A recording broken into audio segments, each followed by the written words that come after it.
What's up, everybody? Your boy P. Welsh here, bringing you UFC 2025 Featherweight Division preview. Looking at this division, I'm going to say it looks like the most diverse division and probably one that's most up in the air, maybe the most changeover. You got Topuria as the champ. I don't think there's any disputing Topuria as the champ, but he was talking about vacating the title to go fight at lightweight. So keep that in mind. Volkanovski, one of the pound for pound best fighters in the world.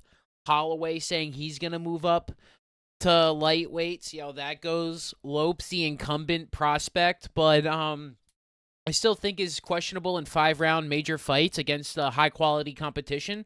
I think he's beaten who he's supposed to beat, but you got the guy right below him that he lost to, Movsar Ilavoyev, who looks strong.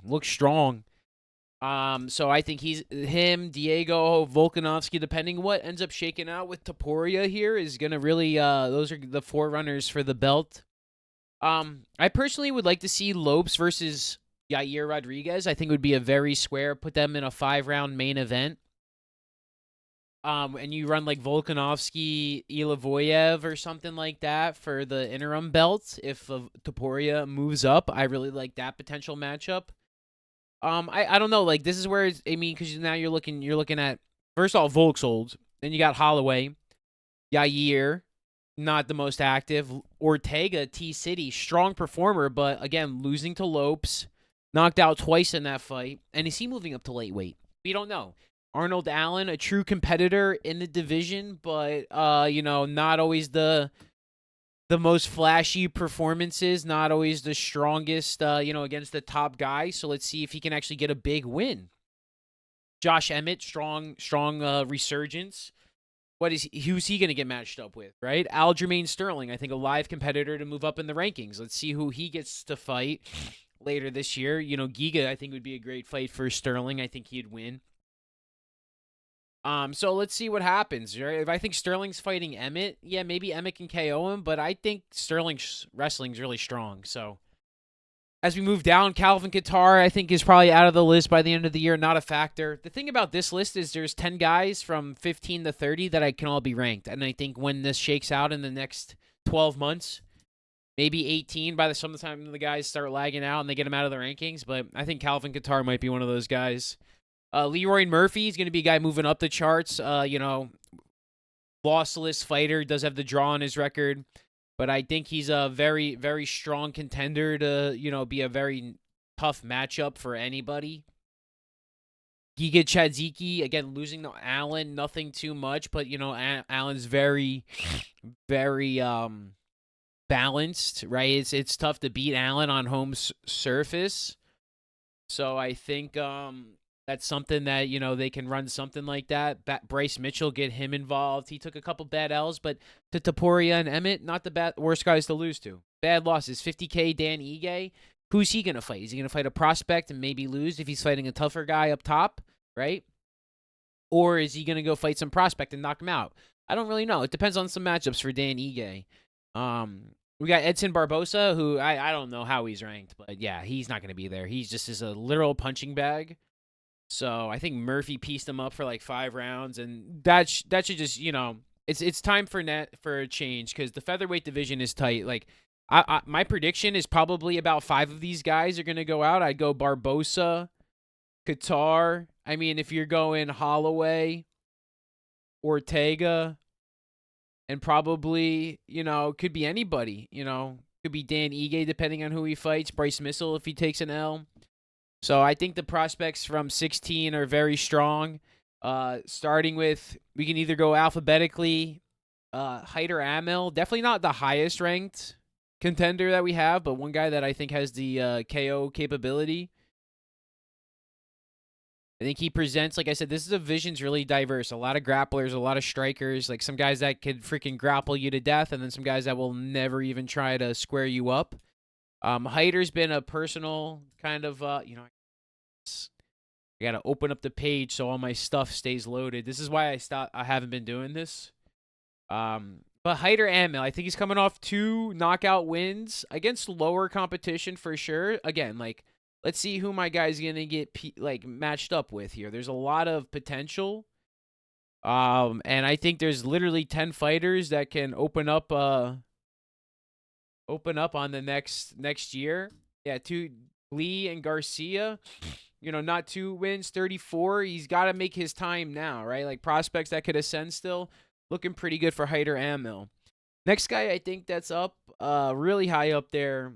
Not, I will give Fareed Basharat his love. I think he's a high end prospect, but I still think his game has a lot to be developed. He looked good against Hugo, who was really huge. Beat Lapulus. Um, I think Fareed is better than Havid for sure, especially at featherweight.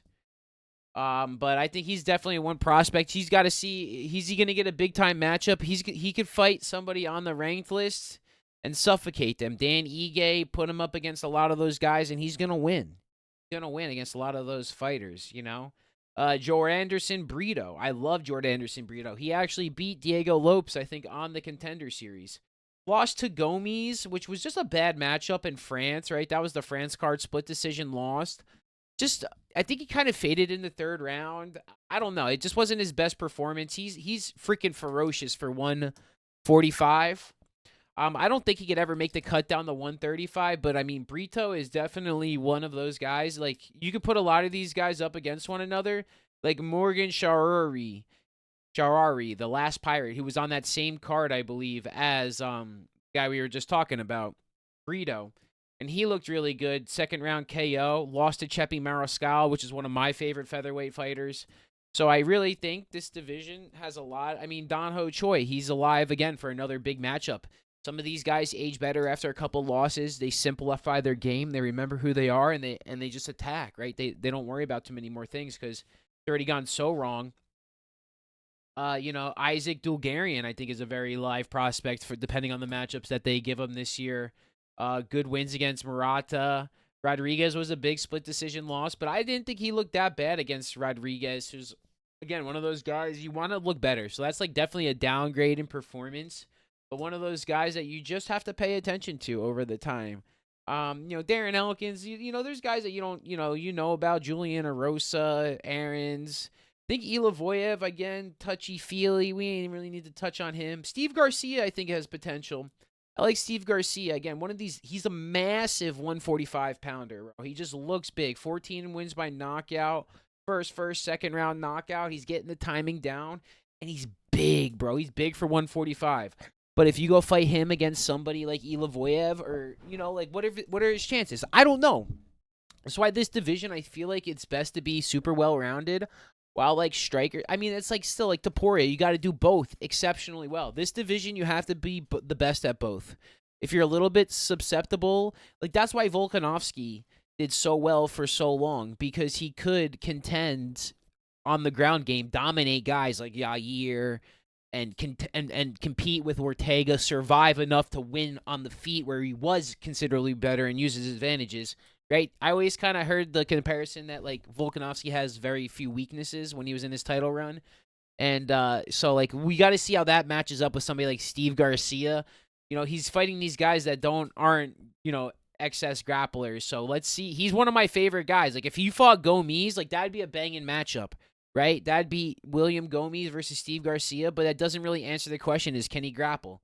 Some of these guys that don't even deserve to be in the UFC list. Victor Hugo couldn't make 145 to save his life. 50K Dan Ige. Jack Jenkins on the recovery tour. See, he lost to Mariscal, and then he looked pretty good coming off of Burns. Miles Johns, exciting fighter. Didn't look the best in his last fight. He's got to develop. Like these guys, they're looking good against similar competition, but they're not developing. Same like Qatar, Luander.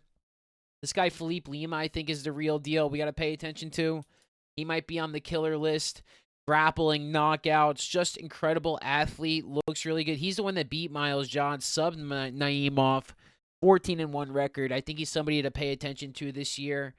That's Philippe Lima in the featherweight division. You could see him matched up against so many guys and literally taking him out. I think he's a top 25 to top 20. And if they don't like expose him to a tough competition like Zaha or Zala or stuff like that, like he might be able to even smoke somebody like Sadiq Youssef, right? Like I think his upside is so high that he could go on runs. Like these guys that are very well balanced with striking and grappling. It's a balance in the featherweight division that it's a dance that's tough to get the best at, right? There's a reason there's only been 5 featherweight champs in the entire UFC history. It's insane. You have to be so good in this division to be the absolute best. So that's why I always kind of like to pick some favorites in this division, like some crushers like Chepi Mariscal, one of my favorites. I believe he did take a loss, but he dominated Jackson, beat Morgan Cherie, beat Jenkins. He's on a 4-0, beat Peak, looking good, 31.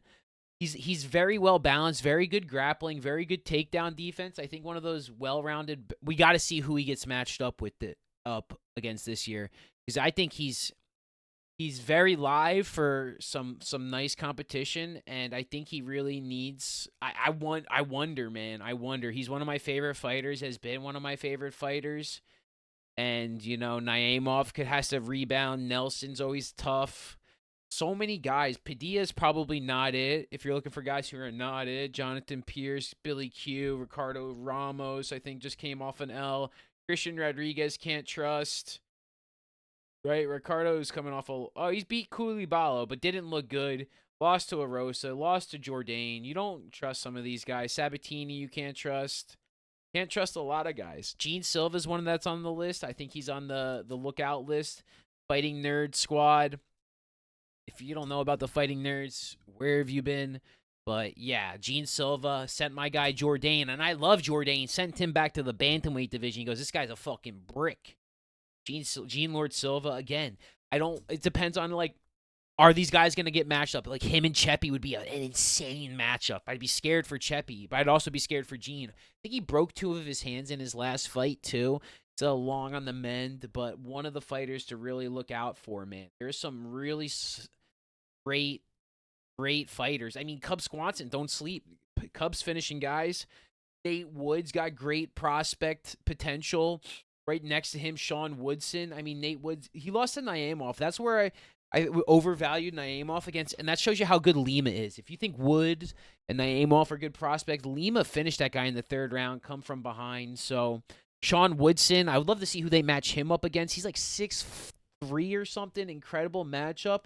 But I think if somebody like Zalaz fighting Woodson, again, Zalaz like this extreme grappler. Let's see really what happens, man. I can see, depending on what the rankings do, 5 to 6 featherweight rankings changing by the end of the year, right? Barbosa, easy out. Ing, 50-50. Mitchell, 50-50. I think Giga will stay in there. Murphy will stay in there. Okay, so like the top 3, and then Qatar's probably out, right?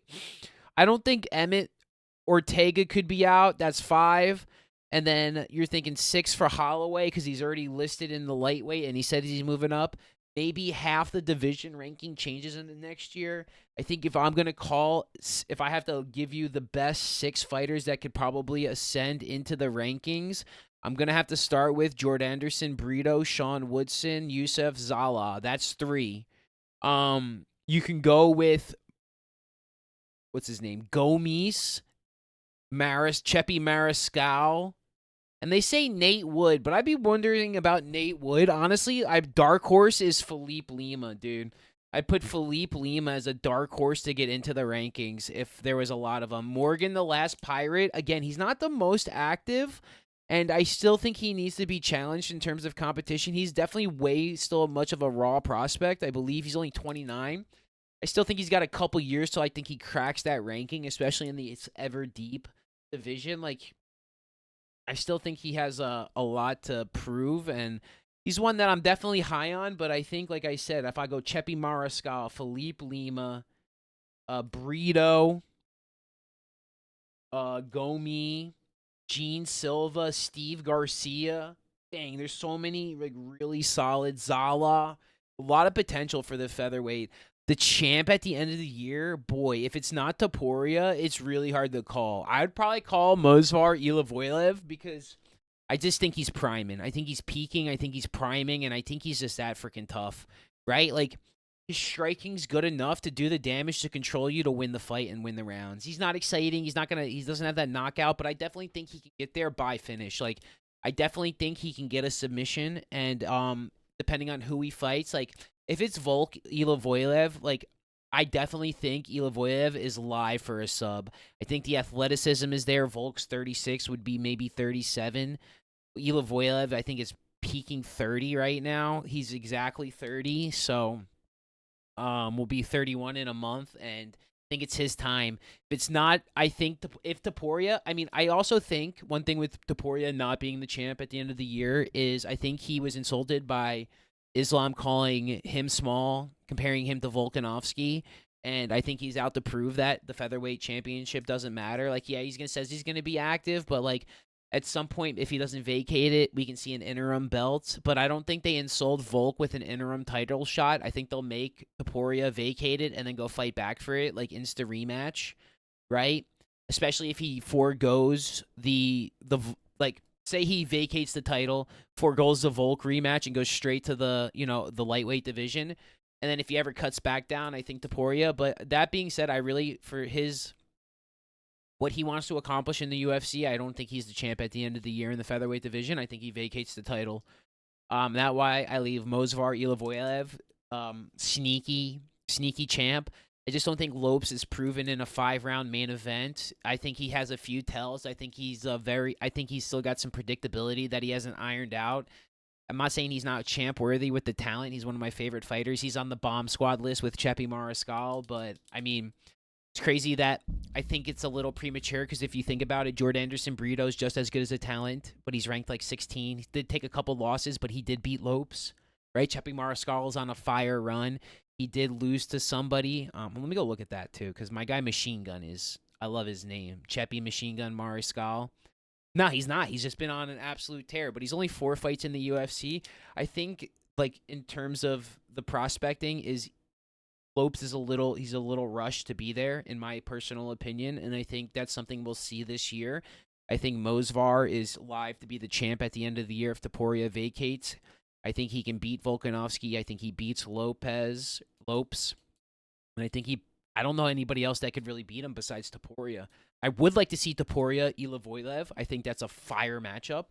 I think and I think there's a lot of great matchups that can be made. Like if we put Sean Woodson, Edson Barbosa, you know what I mean? Like he's taking that spot. So we'll really see this champ at the end of the year. It'd be Ilivoyev, but I just don't think Topuria would be active to vacate and get it back this year, right? I still think he needs 2 fights at lightweight. That's his year. He's not coming back. He can get the featherweight title back next year, but I don't think it happens in the calendar year. He's very strategic. He fights twice. He knows what he wants. He can kind of time it out where if he fights and then he gets they're fighting early for lightweight, he can schedule that one either International Fight Week or in October, because if he fights in March, then he'll fight in October. I think that could be the situation for lightweight this year, right? Especially since we have a monster matchup here early on. They're not going to fight before International Fight Week. I don't know. It depends on how. I know they have a plan for Islam to go 5-0, 5 more wins or something like that. I don't know how much they're going to rush it, how much damage he's going to take. I think he handles Armin pretty handily. I think Umar wins too. I think it's a big night for them. They're champs, bro. They're going to get them belts. But for the featherweight division, yeah, I'm going to go Ilivoyev for the champ at the end of the year. We got 5 or 6 guys out depending on the weight cuts. Big prospects. Super exciting year. Wow, we're getting to the meat of the UFC, dude. What an exciting division. So many talented fighters, so many exciting matchups. What do we have? We said Steve Garcia versus Edson Barbosa. So excuse me about matching him with Sean Woodson. Is February 22nd. Naimov is fighting February 1st against Khan Olif. Hyder Amil versus William Gomes, which I think I called something like that, which is incredible. Did they hear me? And we got Zala versus Calvin Kattar, so that's a money fight. Yeah, Edson Barbosa, Steve. So look to a couple of those coming out right away. Zala and freaking Steve Garcia coming out. Hyder Amil versus Gomes is a fire matchup too. I think Gomes can get knocked out too. So we'll see what happens here. So wow. So I wanted to bring you those matchups earlier. I kind of slipped my mind, but dang, we actually got 2 ranked matchups. Featherweight divisions in February. All the February's in March, so not on the first 2 cards, but we'll see you guys here next time for the lightweight division. So I think the lightweight is it's very unique. This is, I said, the featherweight's got a lot of flyweights got a lot of prospects. Bantamweight's very balanced, but guys are going to be moving up. featherweight is the most diverse weight class. I think we're going to go to the most consistent weight class next, which is the lightweight, which doesn't vary that much, which should, but they're not challenged enough outside of one another. It's very consistent, but it's very, very deadly and very punishing, the lightweight division. I can't wait to bring them to you. Let's go, baby. Like, comment, subscribe if you made it this far. Let me know your favorite featherweight, who you like as champ. And I mean, I think Topuria is amazing, and I want to see him fight again. We'll see what division he's fighting at. Thank you guys. Like, comment, subscribe. Take care of yourself. Take care of your family and your friends. Peace and love.